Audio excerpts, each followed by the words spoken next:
ఆమోసు గ్రంథము 4వ అధ్యాయము 1వ వచనమండి. షోమ్రోను ప్రభుత్వనున్న బాషాను ఆవుర్లారా, దరిద్రులను బాధపెట్టుచు బీదలను నలుగొట్టువార్లారా, మాకు పానము తెచ్చి ఈడని మీ యాజకులతో చెప్పువార్లారా, ఈ మాట ఆలకించుడి. ప్రభువైన యెహోవా తన పరిశుద్ధత తోడని చేసిన ప్రమాణమేమనగా, ఒక కాలము వచ్చుచున్నది, అప్పుడు శత్రువులు మిమ్మను కుంకుల చేతను మీలో శేషించిన వారిని గాలముల చేతను పట్టుకొని లాగుదురు. ఇటు అటు తొలగకుండా మీరందరూ ప్రాకారపు గండ్ల ద్వారా పోవుదురు. హార్మోను మార్గమున వెలివేయబడుదురు. ఇదే యెహోవా వాక్కు. బేతేలునకు వచ్చి తిరుగుబాటు చేయుడి, గిల్గాలునకు పోయి మరి ఎక్కువగా తిరుగుబాటు చేయుడి. ప్రతి ప్రాతకాలమున బలులు తెచ్చి 3 దినములకొకసారి దశమ భాగములను తెచ్చి అర్పించుడి. పులిసిన పిండితో స్తోత్రార్పణ అర్పించుడి. స్వేచ్ఛార్పణను గూర్చి చాటించి ప్రకటన చేయుడి. ఇశ్రాయేలీయులారా, ఇలాగున చేయుడి, మీకిష్టమై ఉన్నది. ఇలాగును చేయుట మీకు ఇష్టమై ఉన్నది. ఇదే ప్రభువైన యెహోవా వాక్కు. 6వ వచనమండి.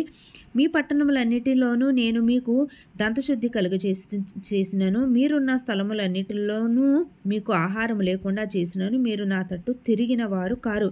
ఇదే యెహోవా వాక్కు. మరియు కోతకాలమునకు ముందు 3 నెలలు వాన లేకుండా చేసితిని. ఒక పట్టణము మీద కురిపించి మరి ఒక పట్టణము మీద కురిపించకపోతిని. ఒక చోటు వర్షము కురిసెను, వర్షము లేని చోటు ఎండిపోయెను. 2-3 పట్టణముల వారు నీళ్లు త్రాగుటకు ఒక పట్టణమునకే పోగా అచ్చటి నీరు వారికి చాలకపోయెను.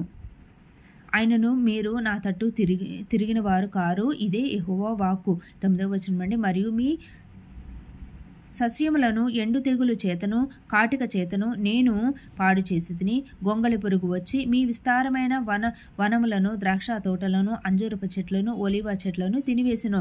ఆయనను మీరు నా తట్టు తిరిగిన వారు కారు. ఇదే యెహోవా వాక్కు. 10వ వచనమండి. మరియు నేను ఐగుప్తీయుల మీదికి తెగుళ్ళు పంపించినట్లు మీ మీదికి తెగుళ్ళు పంపించితిని. మీ దండుపేటలో పుట్టిన దుర్గంధము మీ నాసికా రంధ్రములకు ఎక్కునంతగా మీ యవ్వనులను ఖడ్గము చేత హతము చేయించి మీ గుర్రములను కొల్లపెట్టించి తిని. ఆయనను మీరు నా తట్టు తిరిగిన వారు కారు. ఇదే యెహోవా వాక్కు. 11వ వచనమండి. దేవుడు సొదొమ గొమొర్రాలను బోర్ల దోసి నాశనము చేసినట్లు నేను మీలో కొందరిని నాశనం చేయగా, మీరు మంటలో నుండి తీయబడిన కొరవులైనట్టు తప్పించుకుంటురే. అయినను మీరు నా తట్టు తిరిగిన వారు కారు. ఇదే ప్రభువైన యెహోవా వాక్కు. 12వ వచనమండి. కాబట్టి ఇశ్రాయేలీయులారా, మీ ఎడల నేను ఇలాగునే చేయుదును గనుక ఇశ్రాయేలీయులారా, మీ దేవుని సన్నిధిని కనబడుటకై సిద్ధపడుడి.